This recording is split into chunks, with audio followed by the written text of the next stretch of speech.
Good evening sir. पहले तो मैं आपको बहुत कांग्रेचुलेट करूंगी और शुभकामनाएं दूंगी कि आपने क्राइम फ्री इंडिया का मूवमेंट स्टार्ट किया, क्योंकि इस मूवमेंट की हमारे देश को बहुत ज़रूरत है। मैं आपके सामने डाटा पेश करूंगी। पीएसआर की रिपोर्ट है कि करेंटली इंडिया में 3 करोड़ केसेस पेंडिंग हैं और इन 3 करोड़ केसेस में 86% of the case district court पे पेंडिंग है। इन 86% ऑफ द केसेस के 80% of the cases criminal matter है। तो इससे हमें पता चलता है कि इंडिया में क्राइम का रेट क्या है, कन्विक्शन का रेट क्या है, और जो लोग इस प्रोसेस में इन्वॉल्व्ड हैं, जिनके लिए ये लिटिगेशन स्टार्ट हो जाता है, वो एक्यूज्ड हो या वो विक्टिम हो या वो विक्टिम की फैमिली हो, उनको बहुत लंबा सफ़र तय करना पड़ता है। तो क्राइम फ्री इंडिया की मुहिम डेफिनेटली एक ऐसी मुहिम है जो हमें शुरू करनी चाहिए थी आज से बहुत साल पहले, लेकिन अगर आपने अब शुरू किया है तो आपको इसके लिए बहुत बहुत कंग्रेचुलेशंस एंड शुभकामनाएं। Thank you. सर, मैं आपसे एज अ एडवोकेट मैं आपसे एक बात पूछना चाहती हूँ कि आप जी सर, एज एन एडवोकेट मैं आपसे एक बात पूछना चाहती हूँ। जैसे आपने अपने मिशन में एक ऑटोमेटेड इन्वेस्टिगेशन सिस्टम की बात की है और आप मुझसे कह रहे थे कि रेट ऑफ कन्विक्शन पे इसका बहुत अच्छा असर पड़ेगा। तो क्या आप हमें थोड़ा इलैबोरेट कर सकते हैं कि ये ऑटोमेटेड इन्वेस्टिगेशन सिस्टम से हम एक जो हमारा एक लीगल रिक्वायरमेंट होता है, बियॉन्ड गिल्टी बियॉन्ड डाउट्स, जिसके कारण हमारे बहुत सारे कन्विक्शंस नहीं हो पाते हैं, तो उस एक रिक्वायरमेंट को, गिल्टी बियॉन्ड डाउट वाले रिक्वायरमेंट को, हम क्राइम फ्री इंडिया का जो एक सेगमेंट है, ऑटोमेटेड इन्वेस्टिगेशन सेगमेंट, इससे हम कैसे हासिल कर सकते हैं? आपने बहुत ही अच्छा क्वेश्चन पूछा और इतने महत्वपूर्ण क्वेश्चन के लिए मैं आपको साधुवाद देता हूँ, आपको धन्यवाद देता हूँ और इसके माध्यम से मैं उन पेचीदगियों को एक्सप्लेन कर पाऊंगा जो कि आम जनता तक पहुंचना चाहिए। बेसिकली हमारा पुलिस ऑफिसर जो विवेचक है, वो इस समय ना तो उसके पास right kind of skill set है, ना ही उसके पास समय है। वो जो है कुछ भी करके जो है अपनी जिम्मेवारी पूरी करना चाहता है। जनता का हाल ये है कि जनता जो है ना तो बयान देना चाहती है, ना कोर्ट में गवाही देना चाहती है। तो फाइनली क्या होता है कि वो अपने मन से 61 का बयान लिख लेता है, 161 का बयान लिख लेता है। देखिए, मैं आपको एक बहुत ज्वलंत एग्जाम्पल देकर समझाता हूँ। हमारे एक साथी हैं, मैं उनका नाम नहीं लूंगा, हमारे साथ मैंने उनके जिले का चार्ज उनसे लिया था, हमारे बहुत नज़दीकी भी हैं। एक दुर्घटना में उनके लड़के की डेथ हो गई। उस समय मैं एसपी भोपाल था। मैं मौके पे गया, मैंने अपने निर्देशन में पूरा साइंटिफिक असिस्ट वो जो ना वो किया।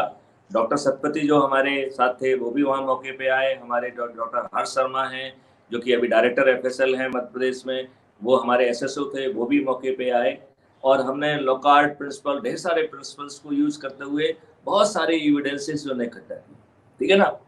And we are feeling patting ourselves कि वाह हमने अच्छा काम किया। वी कुड आइडेंटिफाई कि किस व्हीकल ने एक्सीडेंट किया, हम उसको अरेस्ट कर सके, सब कुछ हो सका। कुछ दिनों के बाद मेरे आजी साहब जो है, जो कि मिस्टर एस के दास साहब जो डीजीओ के रिटायर हो चुके, उनका फोन आया, बोला मैथिली जो है ना बाते साहब आए हैं, वो बहुत दुखी हैं। तो मैंने कहा सर क्यों दुखी है? उनके केस का तो विवेचना मेरे सुपरविजन में हुआ और साइंटिफिक हुआ और हमने वो सब चीजें इकट्ठी की हैं और उसमें तो सर्टेनिटी के साथ जो है सजा भी मिलेगी। अब दुर्घटना को तो कोई नहीं टाल सकता है, अब बच्चे की जान गई वो तो गई है, लेकिन मेरे ख्याल से बाते साहब को तो खुश होना चाहिए कि एसपी ने खुद अपने, क्योंकि मैं उनसे इतना जुड़ा हुआ था तो मैंने अपने सुपरविजन में वो सब काम कराया, तो वो दुखी क्यों है? तो ही सेड कि साहब उनका कहना है कि मैं एक वरिष्ठ पुलिस ऑफिसर हूँ, मेरा भी बयान नहीं लिखा है, पुलिस वाले ने मेरा बयान फर्जी लिख के जो है ना सबमिट किया है। हमारी क्वालिटी ऑफ इन्वेस्टिगेशन इतनी खराब है जिसमें कि दुर्घटना में एक बच्चे की डेथ हो रही है जो कि सीनियर पुलिस ऑफिसर का बच्चा है, और उसमें भी हम जो है ना उसके जो है ना बयान भी ठीक ढंग से नहीं ले सकते हैं। हमारी पुलिस ऐसी विवेचना कर रही है। इस विवेचना के बावजूद भी जो माननीय न्यायालय जितना भी कन्विक्शन दे रही हैं वो साधुवाद के पात्र हैं। यदि कोई कहता है कि साहब जो है, देखिए मैं एक और घटना सुनाता हूँ। मैं जब एसपी भोपाल था उसी समय की बात है ये, एक व्यक्ति मेरे सामने आया, उसने कहा कि साहब मैं सुसाइड करने जा रहा हूँ। तो एक यंग एसपी का जो है थोड़ा सा अलग जलवा होता है और अलग सोच होती है। तो मुझे उसकी इस बात को सुन के बहुत गुस्सा आया और मुझे शायद नहीं कहना चाहिए था। यदि कोई सुसाइड जैसी बात करे तो मेरे ख्याल से ज्यादा संवेदनशीलता मुझे उस समय दिखाना चाहिए थी, ऐसा आज मैं महसूस करता हूँ। लेकिन जो हुआ उसको मैं बदल नहीं सकता हूँ। तो मेरी इम्प्रॉम्प्टू रिएक्शन ये हुई कि ये क्या सुसाइड रजिस्ट्रेशन ब्यूरो है क्या, आप यहाँ क्यों आए हैं? तो उसने कहा कि साहब मैं पुलिस के कारण सुसाइड करना चाहता हूँ जी। और उसके बाद जो उसने कहानी सुनाई वो बहुत हृदय विदारक है। उसने कहा कि साहब मेरी जो चाय की दुकान है आपके थाना सैजनाबाद के सामने है, मुझे पुलिस हर केस में गवाह बना देती है, मैं सुबह से लेके शाम तक कोर्ट में खड़ा रहता हूं सर, मेरे बीवी बच्चे को कौन पाले? अब आप बताइए कि मेरे पास जो है ना सुसाइड करने के अलावा और कोई विकल्प है क्या? उसका जवाब सुन के मैं चारों खाने चित्त हो गया। मुझे नहीं सूझ पड़ा कि मैं उसको क्या कहूं, क्योंकि उसकी ये तो बड़ी हृदय विदारक बात थी।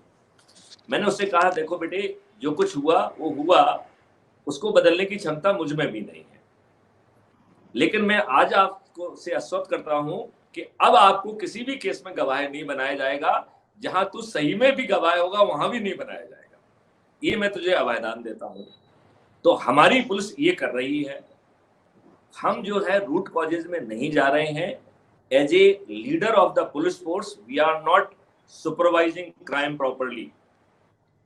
हमारे व्हाट इज द कंट्रीब्यूशन, ये जो हम ऐप बना रहे हैं, जो चीजें बना रहे हैं, ये कंट्रीब्यूशन ऑफ सुपरविजन को भी इवेल्युएट करेंगे। आने वाले समय में सीनियर ऑफिसर की नौकरी इतनी आसान नहीं रहेगी कि झंडा पत्ता लगा के घूम जाइए और आपका जो है ना कंट्रीब्यूशन जीरो, आप नेताओं से बात करिए, इससे बात करिए, फलाना करिए, लिफाफा लीजिए, ऐसे काम नहीं चलेगा। ये लिफाफा कल्चर मस्ट गो। मुझे बड़ा दुख होता है जब कोई कहता है कि साहब जो है ना ये जो लिफाफा है ये तो 4 साल पहला रहा था, ये क्यों आया है, कि कोई कृष्ण की बात करता है, कोई पार्थ की बात करता है। ये हम बात क्यों नहीं कहते हैं कि देर से आए दुरुस्त आए।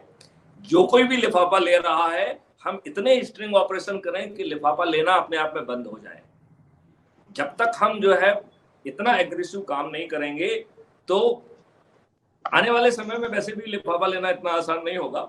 लेकिन एनीवे, क्योंकि लिफाफा जब पैदा ही नहीं होंगे तो देगा कौन? तो अभी चूंकि लिफाफे पैदा हो रहे हैं, बहुत सारी जगह पे पार्टनरशिप हो रही है क्राइम में, तो लिफाफे चूंकि रेवेन्यू जनरेट हो रही है, तो फिर सामने वाला कहेगा कि साहब पूरी रेवेन्यू आप क्यों रखेंगे? तो रेवेन्यू शेयरिंग हो रही है। फिर रेवेन्यू शेयरिंग ब्यूरोक्रेसी में भी और बियॉन्ड ब्यूरोक्रेसी हो रही है। कई जगह पे जो है ट्रांसफर पोस्टिंग में भी सुनने को मिलता है, I don't know what is the reality.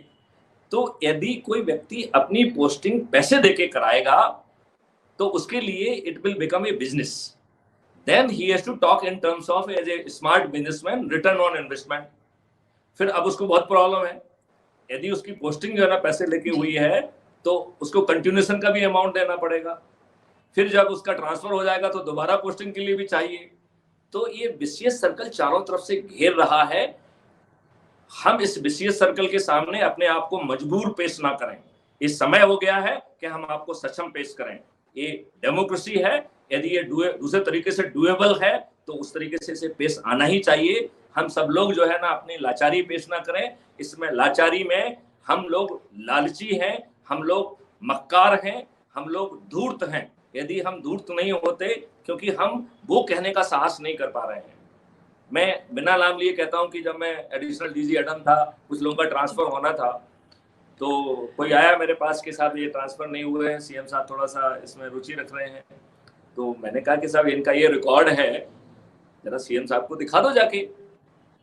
देखिए सीएम साहब की जो भी इच्छा है वो तो पूरी हो ही जाएगी, उसकी कोई इसमें कोई दिक्कत नहीं है, क्योंकि मैथिली शरण गुप्त की इतनी हैसियत नहीं है कि जो सीएम की इच्छा है वो पूरी ना हो। लेकिन मैं ये चाहता हूं कि आप इसको उनको दिखा दीजिए, और यदि उनको इसको देखने के बाद भी वो इंसिस्ट करें तो वो हमको बता दीजिए, मैं ऑर्डर करूँ। तो उन्होंने कहा कि नहीं भाई मैं तो नहीं दिखा पाऊंगा। तो मैंने कहा कि अच्छा आप नहीं दिखा पाएंगे तो क्या आप मेरा सीएम से अपॉइंटमेंट करा सकते हैं? हाँ, उन्होंने कहा साहब ये हो जाएगा, कल 11 बजे आप आ जाइए, आपका अपॉइंटमेंट इज फिक्स्ड।